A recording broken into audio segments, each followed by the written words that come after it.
Welcome to Better Off. I'm Jill Schlesinger, your host. Today on the pod, an interview with a fascinating author, George Anders, who's discussing the surprising power of a useless liberal arts education. If you've only got a community college degree, you're probably switching jobs about 11 times. If you've got a full-fledged 4-year degree, you're switching it 12 and a half times. And some of that is you're getting more promotions, but you're also more adaptable. And I think actually college is a way to get job mobility so that when your old field comes to an end, you don't sit there and go, I'm never going to find work again. The only thing I can do is something the world doesn't want. And instead you go, okay, deal me a new hand. I'm ready to play again. Welcome to the Better Off podcast. We're sponsored by Betterment, the largest independent online financial advisor. You know, before we got on the air, I was joking with Mark that I really only wanted to invite guests onto the program that reinforced my life decisions. That's why I love the idea that we have George Anders. He is the author of You Can Do Anything, The Surprising Power of a, quote, Useless Liberal Arts Education. Yeah, I have one of them. I just love this book. It probably smashes through every single bit of advice that you have heard about where your kids should go in terms of their majors, and they should be STEM majors, and they should be math heads and engineers. Well, maybe not. George Anders is going to recount the remarkable power of a liberal arts education and the ways it can open the door to thousands of different types of jobs. Curiosity, creativity, and empathy. That's what George Anders is talking about. I'm delighted to have George with us, and here's our interview. You're listening to Better Off with Jill Schlesinger. We are delighted to have George Anders. He is New York Times best-selling author. His book is You Can Do Anything, The Surprising Power of a, quote, Useless Liberal Arts Education. George, welcome to Better Off. How are you? I'm good. Thanks for the chance to be on the show. This is going to be so much fun because I am a liberal arts fanatic. We start every program by asking you a very important question, and I'm going to give you a choice.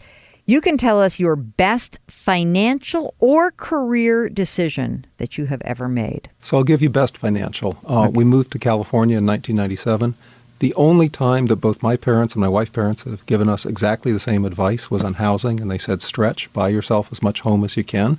And we did, and for about 2 months I thought, wow, that's a really big mortgage, and I wonder if we did the right thing. And about a year later I go, this is going to work out. About 2 years later I go, God, we should have taken on a triple mortgage or something. But it's done really well, and 20 years of owning the same house, you can build up a lot of capital. All right. So it's another real estate win. Thank goodness. You have to be of a certain age to have that win, I think.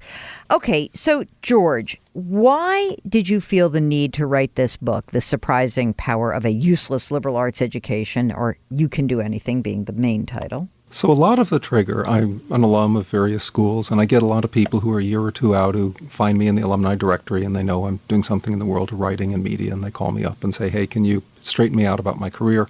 And we have these wonderful coffee conversations, and they're full of energy, and they're bright, and they're talented, and the job market just isn't working for them. And then in my day job, I write for Forbes and Technology Review and other publications. I talk to a lot of executives, and they go, we're having trouble hiring the right kind of people. We've got this very, rigorous, rigid system, and it's just not bringing us the people we want. And I kept thinking there's this huge mismatch between talent and opportunity. We've got good people who aren't finding the right jobs. We've got employers who don't know how to find the people with spark and energy. And I wanted to offer a book that would help the whole talent and opportunity market clear a little better. Whenever we see these surveys of the highest paying majors or the highest paying entry-level jobs, they seem to be all focused on engineering or math skills or any STEM, science, technology, engineering, math. And it seems to me that that's where so much energy is going. And I always hear from similar types of people as you in terms of the youth of America, like, I don't like those areas. Am I doomed? And are they? You've got a lot more freedom. And in fact, one of the sad things is everyone's fixated on starting salaries. And yeah, a nice starting salary is good, but you're going to be in the workforce for 30 or 40 years. And you should be spending at least as much time thinking about where am I going to be 10 years from now, 20 years from now. And a lot of the high-paying STEM fields plateau after a while. And a lot of the fields where, of all things, philosophy degrees, you'd think that would be one of the most impractical ones. And philosophy majors don't make a lot their first 6 months out of school. But by the time they get 10 years out, they've become lawyers, they've become corporate executives. There's a surprising number of CEOs with philosophy degrees. And if you think about it, in college they were taught how to rule the world, and give them enough time, they eventually do get to rule the world.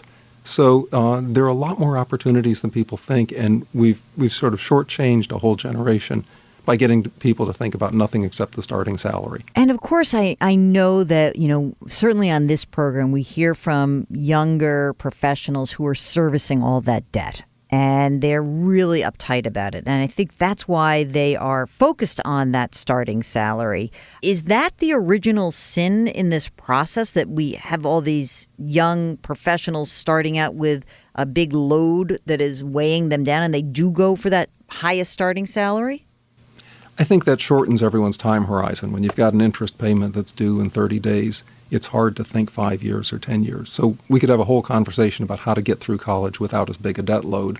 Graduate within 4 years would be the first piece of my advice. And I think a lot of the situations where people get in hard places, if you switch your major 4 times, if you switch your school twice, then you're 5, 6, 7 years into the process. And the more you can keep that tight, pick up some community college credits, transfer in, figure out how to get the final degree from a name school, but don't be hesitant to build up some of your credits at a lower cost place. So the more people can do to keep debt down, the more freedom you buy for yourself. You start the book with a couple of phrases that really jumped out at me, and I want to just read a couple of sentences early on. You say, the human touch has never been more essential in the workplace than it is today. And you also say that the job market is quietly creating thousands of openings a week for people who can bring a humanist's grace to our rapidly evolving high-tech future. What is a humanist's grace, and where do people learn it in that liberal arts education? So let me give you an example that really stuck in my mind. I live in Silicon Valley, so I get to see a lot of the tech sector. And a lot of our listeners may know OpenTable. It's the outfit that you go online and you book your dinner table for whatever nice restaurant you want to go to, and they'll show you a whole menu of choices. So anyway, OpenTable has a whole second business where they go into restaurants and they do consulting for them. And they tell them, hey, you're getting too many cancellations on Valentine's Day. Here's how you need to organize your Valentine's Day list. Or you're doing really badly on Tuesday night. You ought to think about having a promo for Tuesday night. And all of this is based on an enormous amount of data. But the whole data business can be run by about 8 or 10 engineers. What they really need are more than 100 people with iPads and a smile and a nice patter to go into restaurants and sit down with the people who run these restaurants and say, hey, how's it going? Your new menu looks great. That's really interesting, the cocktails you've added. And by the way, here's something that I can tell you about the way you could run your restaurant better. And they end up hiring a lot of English majors and psychology majors and sociology majors, because that job is 2/3 about connecting with the guy running the restaurant and 1/3 about giving him the data dump. They've tried just putting it on a menu and saying, hey, click on this, and no one pays attention. If you're running a restaurant, you want to have someone communicate with you that understands you and cares about you. And you get a lot of that from the humanities and social science classes, and sitting in that seminar figuring out how to solve problems and understand other cultures is actually going to make you really well prepared for that kind of job.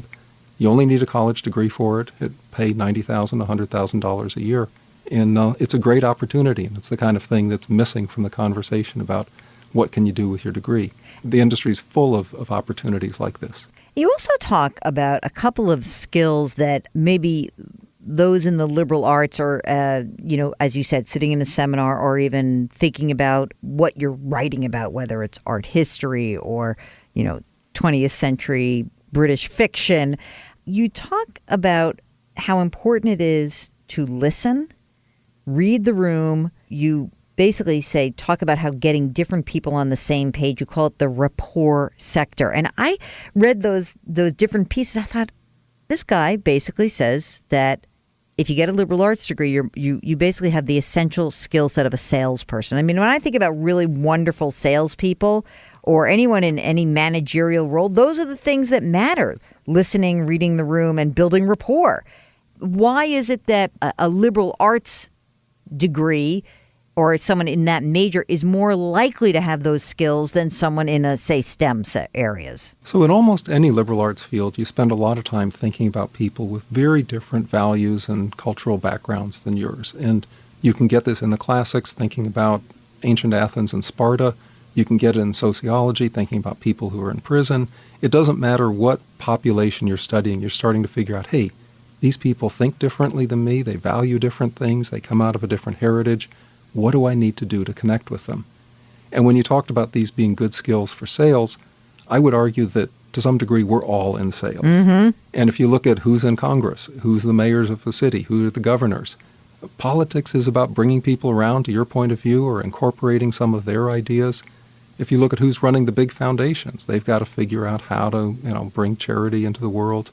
Supreme Court, there's no end of really high-level positions where your ability to not just make an argument, but bring other people around to your point of view becomes absolutely crucial. And that's more and more true the higher you go up in leadership. And I also thought it was interesting that, and I'm not sure why, but this idea that the willingness to accept that you might be wrong or openness to new experiences is something that, I guess, because if you're looking at a science and there is a proof and there's a theorem and there's a almost an asset and a liability and things balance out, that there isn't that notion of that wrong is okay. Wrong can lead to a really wonderful outcome, right, from what you originally expect. So do you find in researching this and talking to people that those in some of those more clinical or mathematical areas, is the opposite true? Is it true that they may be less prone to being open to new experiences or accept that they might be wrong? So I think in a lot of the STEM disciplines, you expect to deal with other people who share your exact values. And yes, there is a right answer. There's a formula that will get you there. And engineers are really good at talking to other engineers. Where they get into trouble is talking to people who don't have an engineering mindset and are making more of a personal, emotional connection to the issues, and that just frustrates them, and pretty soon communication breaks down like crazy. So you need to know how to meet your audience in whatever world they're in. And I don't think that's really taught in the STEM programs. There just isn't enough time running through that curriculum to go, how do we deal with different people? In most of the liberal arts fields, that's just woven into every class. It's right there underneath, and you're picking up that ability. And I sometimes think that a college seminar is the best possible preparation for a corporate boardroom because you're doing the same thing. You got a lot of people with different opinions, and it's not totally clear what the right answer is. You're going to have to explore, and you're going to have to mix and match. And if you can work well in that setting, you can get a lot of stuff done. And if you're just very fond of your point of view and you just repeat it louder and louder the more the conversation goes, you're not going to bring anyone with you. And what I always think is sort of humorous in many ways is that we actually created a whole nother category of job type because those engineers aren't very good at talking to people who don't understand them. And like this thing called product manager, when I got to CBS Interactive, I had no idea what that meant. And I'm like, what is that? And essentially someone said to me, well, we're the people who can basically be the translators for the engineers to talk to real people about what they're trying to do. And I said, that's unbelievable. There's actually a job for that because there is this incapability to translate the stuff that they're doing and bring that to an advertiser, say, and actually explain it in a way that they can understand. And the advertiser can't talk to the engineer and say, like, well, I want these 3 things. Can't you just do it? They need some intermediary. And I guess that there are going to be more and more jobs that help bridge that gap between those of us who exist in the complicated gray area of the world and the engineer, math, science types. Have you found that there are just these new jobs that are out there that never existed even 10 or 15 years ago? There are a huge number of those jobs, and I'm so glad you brought up the project manager opportunity. I tell the story of one woman 2 years out of college who ends up being in charge of internationalizing a website, WikiHow, and they want to have a Spanish language version and a Dutch language version and a Thai language version. And she's got to figure out, how do we make it work in all these countries? So they have a whole controversy that blares up because one of their most popular articles is called How Do You Kiss? And that works beautifully in England and Germany and the U.S. But in the Arabic world, it ended up being a real point of tension of, oh my God, can you put this up? Or is this going to liberate women in ways that will stress everyone out? And she managed to work the different elements of the community, the women who were curious and thought, hey, this would be a nice article to have, and the sort of righteous guy who didn't want it. And she got everyone to agreement, and the article's up, and goodness knows how many thousands of page views a day it's getting. But you need that ability to get the whole crowd to come together on something. And a little bit of it's engineering. You got to make the translation work. But so much of it is people. And for all of those kinds of jobs, they're growing fast. I mean, they're like 40,000 openings a year for them. That kind of background is really helpful. This is Better Off with Jill Schlesinger. We'll get back to our interview with George Anders in just a second. But boy, I love the idea that we need to get the crowd growing, but we don't do that necessarily with technology. We do it with people. And in fact, that's why I am delighted that Betterment is the sponsor of this program. Betterment is the largest independent online financial advisor. And, you know, Betterment provides personalized advice for your financial planning needs.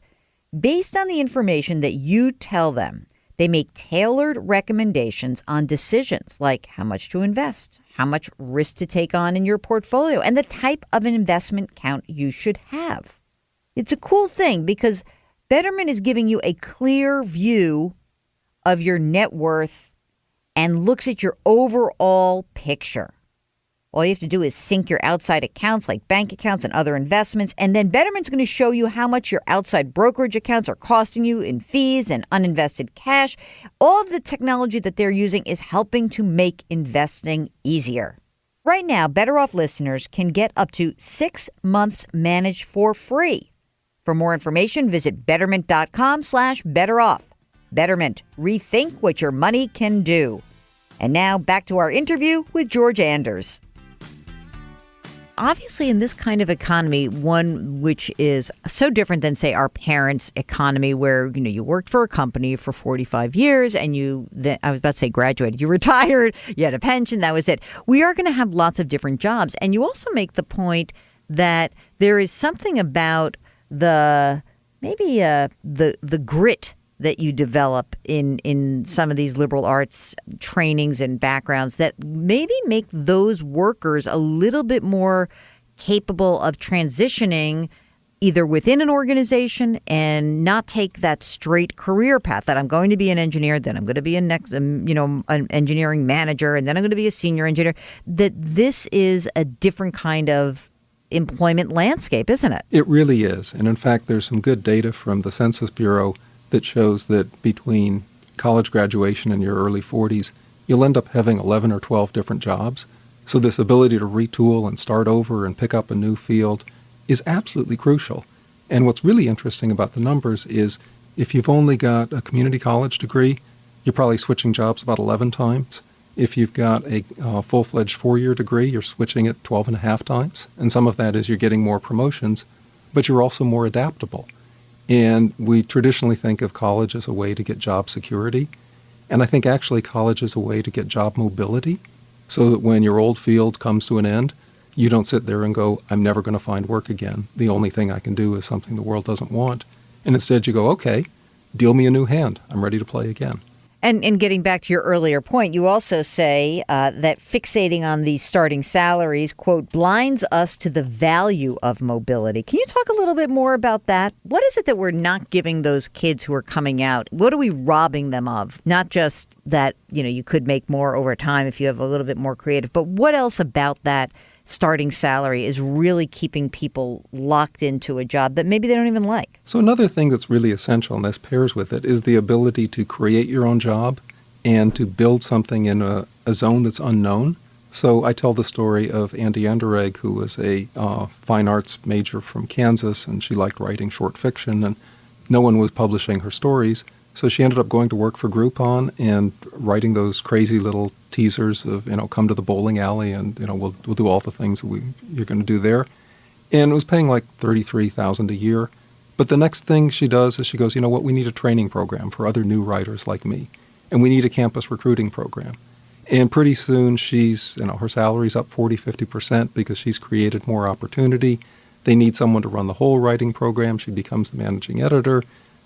She ends up setting herself up as a consultant now to other companies that need help creating digital content, and she's earning triple what she did originally, mostly on her own initiative. She's defined new jobs, new opportunities, and she spotted needs. And this is such a valuable thing to come out of college to be able to do, is to write your own future, as opposed to just waiting for someone else to write a job spec for you, that the best roads are not yet paved.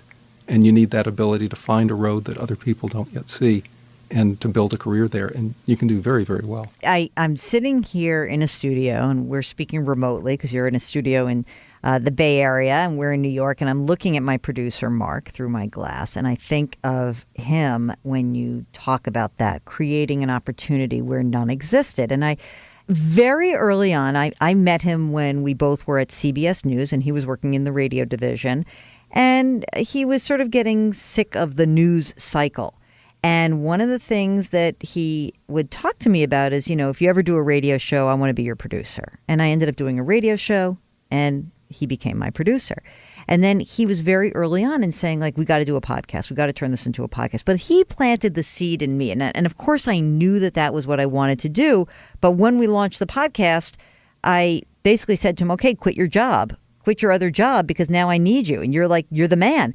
But without him seeing it and planting the seed, maybe I would have not necessarily said, you're the one. In the book, you talk about how there has to be a certain amount of audacity in what you're willing to see and also talk about with somebody, because the job that you ultimately occupy may not exist right now. Yeah, and I tell other stories in the book of people with anthropology degrees. And if you go look at career guides from about 10, 15 years ago, they say anthropology is the most useless degree. Short of being an anthropology professor, there's absolutely nothing you can do with it. And all of a sudden, that's not true anymore, because there's no end of companies that are got websites up, they've got global reach, they're trying to connect with people, and they realize we don't understand our users. And if we don't understand them well, we're going to build a product wrong. So all of a sudden they need usability experts, user experience experts, and what better people to hire than anthropology majors? And you're not going into the Guatemalan village and looking at how people make stone pots. You're going into the artists' colony in New Mexico and you're finding out how people sell stone pots. You're using that same sort of ability to probe user habits and to build up knowledge of people. And suddenly anthro is a pretty relevant degree. So you write this whole book, and you yourself, I imagine, you have, as you said, long list of degrees and liberal arts. What was surprising as you went through this process? What did you learn that maybe you weren't even thinking about before you started the project? So I'll give you a couple happy surprises and then one unhappy surprise. Oh, I don't want the unhappy one. Well, we're going to get it anyway because we have to get it fixed. Okay. And, it's like going to the doctor. You have to identify the problem in order to cure it. Okay, doctor, give it to me. Okay. So the good ones. It's much easier for people to build up social capital now, which means having a network of people that can help you do things. And whether it's LinkedIn or some specialty services on college campuses like Switchboard HQ, you can find alumni who are in the field you want to be in. You can chat them up. You can get introductions. And you're no longer stuck in that position where you go, I don't even know how to get into this field. It takes a bit of initiative, but I think that's a big equalizer for liberal arts grads, because the old style model where you wait for the campus job fair and the accounting firms come and the big tech companies come and there's no one that comes and says, I want to hire a sociology major. But you can go on databases and find grads from your own school with your degree who are working good jobs, and you can use them as the ladder that pulls you up. So that was really fun, and that was nice, and that was good to see. What I underestimated was the amount of faculty that go, this isn't our problem. Our job is to teach people how to, start on the road toward a PhD in my field, and it's up to them to figure out jobs. And colleges are charging too much for the privilege to go there, for them to say, hey, career is your issue. A lot of room to be done for schools to say, hey, we want to provide internships, mentorships, introductions, helpful career advice. It's starting to happen. Here was my most delightful moment. I think it came on page 121 and 122 because it essentially justified my own career path, which is, that's why I read all these books anyway. I've got to figure out why, my liberal arts education was useful. But one of the things that you tell a story about this woman, Danielle Shear from George Washington University, And she says, by articulating complicated technical or strategic ideas in plain English, you'd be amazed at how much progress we've made solving problems. So I want to bring that plain English thing. She says, I don't use my degree to write code. I use it constantly in working with clients. It helps me be clear about what the client wants. And so basically these jobs that straddle technical and non-technical areas, being able to speak English helps. And I always felt like when someone said to me, yeah, how'd you get on the news? How'd you do that? I said, I could just talk about really complicated financial stuff in a way that people could understand. That was as simple as it got. I think that is the truth, though, that there are these areas that they're quite murky, whether it's medicine, it could be law, it could be finance, it could be anything like that. And if you just talk to someone who will talk to you at your own level, the way you can take it in, you can build a career around that. I was sort of like, yeah, that's why it happened. Not just because I was so lucky. And in fact, it's a skill that we undervalue, that anyone can keep a complicated field sounding complicated, and it takes a real gift to make it simple. And you look at the Nobel laureates, Richard Feynman could explain to you why the Challenger blew up and just do it with a glass of ice water and a ring. Knowing how to keep it simple is unbelievably valuable and unbelievably rare. So total agreement with you on that. George Anders is the author of You Can Do Anything, The Surprising Power of a Useless Liberal Arts Education. George, before you go, we started with your best financial decision, which was buying that real estate because the parents and the in-laws said go for it. What was the worst? So the worst one by far, my wife had a summer job a couple years into our marriage at Microsoft, and they gave her options on 1,800 shares, and the stock went sideways for a while. And at the end of the summer, she said, we could all move to Seattle and make a go of it, or I could quit this and, we'll reconnect on the East Coast. And I go, I'm not sure there's a lot of kick left in the Microsoft stock. It didn't go up in 2 months. Why don't you come back? And about a year later, she goes, those options actually would have been worth about $30,000. And then 2 years later, she goes, those options actually would have been worth about $150,000. And we stopped keeping score when the number got to like $1.5 million. And it's always my barometer of the marriage. If I haven't heard about the Microsoft options for a couple of months, we're doing well. If they're starting to come into the conversation, I need to go buy some flowers or do something to just back on. I love that. Well, you know what? Everybody has a regret trade like that. So, but I appreciate that you being somebody who is sort of involved in it and she in it, that you can be in the middle of it and think either the best or the worst of any investment. So I think in the moment that we always learn that we always say, not going anywhere, or it's going to the moon. And then years later, you can go back and judge it. But generally speaking, the more we can invest in our education and our kids' education, and parents, don't be afraid of the liberal arts education, because George Anders says you can do anything with it. George, thank you so much for joining us today. Thank you. You're listening to Better Off with Jill Schlesinger. Okay, it's time for the listener question of the week. If you've got a financial question, it could be about anything. It could be about your career. It could be about your taxes. It could be a real estate, an investment question. I don't care. Anything with a financial bent to it. Anything like that. Just give us a holler. You can email us, askjill@betteroffpodcast.com. You can also tweet your question at JillOnMoney, #BetterOff. Right now, we're talking to Bill, who's on the line from Boston. Hi, Bill. Welcome to Better Off. How are you? Good, thanks. Good to hear you, Aunt Jill. I'm a fan since the 404 and a long-time listener. All right. Thank you so much. What's going on, and what can I do for you, Bill? Just like listening to a lot of your other listeners, I'm trying to figure out how to get my kids through college. So I came up with a different plan and wondering your thoughts on the matter. Okay. First of all, tell me about you and the kids and ages and all that kind of stuff. Sure. I'm 39 years old. I'm married, 2 kids. Kids are 2 and 4 years old, both boys. I work, and my wife does as well. Our combined income is roughly about $250,000 a year. We've got some cash. We've got some rental property, own a home, and all that fun stuff. Oh, that's great. So right now, combined income of $250,000. Are you both maxing out your retirement plans? Yes, we just recently started doing that. Right now, our retirement's probably sitting just south of $500,000. Oh, great. Fantastic. And you said you're 39. How old is your spouse? 34. Oh, very good. Marry younger. So I should do that Exactly. next time. When you look at your cash flow right now, on your $250 a year, you max out retirement, you pay your mortgage and everything. How does your cash flow look? Yeah, it looks fine right now. I am concerned, though, just because One of them is going to daycare, preschool, all that fun stuff. But as the second one rolls in, now we're doubling up on that expense every year. And I'm like, okay, well, we've got to reevaluate. This is going to get a little costly. Mm-hmm. In addition to your retirement of $500,000, do you have other assets, money, just safe money in the bank, or anything else going on? Totally.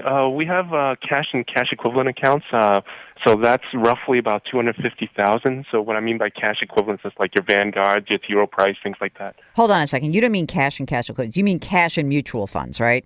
Correct. Okay. Because when I think about cash, I think about cash. You're saying you've got some cash and you've got investments. Correct. All right. All right. That's what I'm thinking. All right. So now you said you had rental property, right? Totally. We purchased a piece of rental property 3 years ago, and it's been doing pretty good for us. Oh, that's cool. Okay. So tell me about both of the properties. Number one, your primary residence, how much is it worth? Primary residence, probably if I sold it, somewhere around $700,000. And the mortgage? Probably $600 available. Okay. Oh, $600 available. So you only have a $100,000 mortgage, or are you saying you have a $600,000 mortgage? Other way around. Yeah, okay. I probably owe about $600,000 on it. Notice how I wanted to give you more money than you had. Okay, rental. How much is the rental worth? Rental's worth probably a little bit more than that, probably close to $800,000. Okay. What is the mortgage that's outstanding? On that, it's probably in the ballpark of, say, $550. Okay. And the rental cost, is it more or less on a cash flow basis? In other words, sometimes people will say like, hey, I've got rental property, and when I take my tax deduction, I show a loss. Is it kicking off income to you before taxes? That's my question. Yes, we are cash flow positive on that investment every month. Okay, great. What are you doing with the cash flow right now with that extra money? Good question. Right now it's just sitting in an account just in case stuff breaks. And with rental property, you got to expect something like that to happen soon enough. Mm-hmm. So tell me a little bit about what the game plan is, and in terms of it sounds like retirement is great. You got this non-qualified money, meaning the cash and the Vanguard funds. That's rocking and rolling. So what's the big concern for you? Is it funding college for the kids and how you should do it, or whether you should do it? Should we let them go to college or not? Yeah, exactly. No, good questions. What we were thinking about was using the rental property to fund our kids' college. We said, okay, this is an idea. I've heard of folks doing it, but again, I just don't know the pros and cons well enough to speak on behalf of it, and said, I got a great person I need to call about this. I have this. It's funny. I feel like I have a clear case of deja vu, and here's why. Because I remember a million years ago when I was a financial advisor, when that was my full-time job, someone came into my office with the exact same game plan. Same thing. Like, I've got these beautiful rental apartments. They're flipping out tons of money. I'm just going to use that to pay for college. And I said, that's good, but what happens? And now go back in time. You're very young, but there was a time before the financial crisis when people didn't think about bad things going on in the real estate market. I said, well, what happens if, something bad happens in the market, in the real estate market? Or what happens if the neighborhood changes and your rental income is not as good as you thought it was going to be? And he kind of looked at me like I was nuts. He said, what are you talking about? Like, real estate doesn't go down in value. The big risk is you say, all right, how much is it throwing off a month right now, the rental property? Say I'm probably netting $2,500 a month. Okay. So now you say to yourself, $2,500 a month, piece of cake. I could basically fund not all of college, but a part of college for each kid out of the cash flow, right? Mm-hmm. And the rest I'll just use my money that's in the non-qualified accounts. And you can do that. And I would just say to you, one problem being that approach has some risk in that I hope that there would be no problem, but the risk could be that at the wrong time, there's a dip in the real estate market. Maybe you lose a tenant, and all of a sudden your monthly income is not $2,500 a month, and I'm just do it in today's dollars. It's $1,200 a month. Mm-hmm. And then what do? Then you got to come up with money elsewhere. So what I would suggest is, it sounds like the rental property you got in at the right price. It sounds like it's throwing off a good chunk of money. Why not take some of the cash and the Vanguard money right now and fund 529 plans for the kids. Why not? Because there really doesn't seem to be a downside in that to me, because you can take some of the money. How much is in cash and how much is in investments? I guess let's start there. Cash, my wife and I together probably have about $100,000 in cash, and the rest, $150,000 probably sitting in investment funds. Okay. Those investment funds, I'm going to assume, do you have mostly gains in those funds? Yeah, we've been pretty lucky, especially since we just got in after Brexit. Okay. So that means that we don't really want to sell that. But what I think you could do is why not take the 100 that's in cash? Let's take a part of that. And you've got these two kids, right? So why not take $28,000 each out of the $100,000 that's in cash and open up a 529 plan for each kid, right? And use that for this year. Then the cash, that monthly cash for the rental property, how much is in the rental property account, the cash account? We're in the ballpark of $40,000. All right. I mean, you've owned this property for a couple of years, right? How much do you usually spend on an annual basis, like just upkeep stuff? Ballpark, $2,000, $3,000. That's it? Yeah, that's it. We've been lucky thus far. I mean, again, all right. So then you've got, okay, so that's good. All right. So keep the 40 that's in there. But then, once you make this big chunk into the kids' accounts, out of your cash, you can leave your cash as is, and you can start using that $2,500 a month in 2018 and start putting that money into the 529 accounts. Yeah. And we're also thinking about selling the property as well. So when the kids come close to college, say, hey, why don't we just liquidate this whole thing? There's a teeny tiny problem with that. One is, of course, that same risk, which is, what if the property isn't worth as much? But more importantly, I don't know what tax rules are going to be then. If the thing is flowing beautifully, you may not want to sell it. You may want to just keep it and let it be a cash machine. I just think it gives you some more flexibility if you can fund the 529 accounts and you get that money working and you've got a nice chunk of money in the account. I think that's going to give you a better way to approach your own sort of overall financial planning, giving you lots of choices, because maybe you will sell it. Maybe by the time the kids go to school, they're like, hey, you know what? We both decided we're going to school in California. I'm making this up. All right. And you're like, okay, good. I'm moving to California. And you want to sell everything. Fine. You can sell it. But I hate a plan. No, I shouldn't say hate. I worry about a plan when it's predicated on perfect market circumstances. So I want to just give you some flexibility. Maybe you will sell it. Maybe it won't matter, but maybe you have the 529 account. So I think it's going to be better to be able to use a 529 plan. It's such a tax efficient way to invest. This opens up lots of different ways for you to achieve your various goals. So you're achieving your goal of funding college. You're achieving your goal of, I want to keep the rental property as long as I care to keep it. You're continuing to fund your retirement accounts. And look, if your cash flow is a little tight when the second kid is going, needs more care, you can always say, instead of putting the $2,500 a month from the rental property into the 529 accounts, you could say, okay, you know what? I just need an extra $500 in my regular house account. And that I think is going to be a pretty good way to approach it. You don't have to sell anything. You don't have to incur a tax liability. If for some reason tax law changed and it was a really good time and you said, oh my God, I just got this gift from the IRS. I can sell my rental property and they've changed all the rules and my gain is going to be much lower if I do it right now. That's a different decision. But I think it's going to be great for you to have that option. Wonderful. Thank you so much. All right. Go get a 529 plan, will you? Definitely. Thank you. Good luck. Thanks for calling. Thanks to George Anders. He's the author of You Can Do Anything, The Surprising Power of a Useless Liberal Arts Education. Don't forget, we've got our bonus episode that comes out on Tuesdays and the longer form every single Thursday. You can subscribe via iTunes or wherever you get your podcasts. If you have any questions or suggestions, you can find me on Twitter. My handle is @JillOnMoney. That's @JillOnMoney. Just use the hashtag BetterOff. You can also reach me via email. AskJill@BetterOffPodcast.com. That's AskJill@BetterOffPodcast.com. And if you wouldn't mind, please leave us a review or a rating in iTunes. It really will help us out.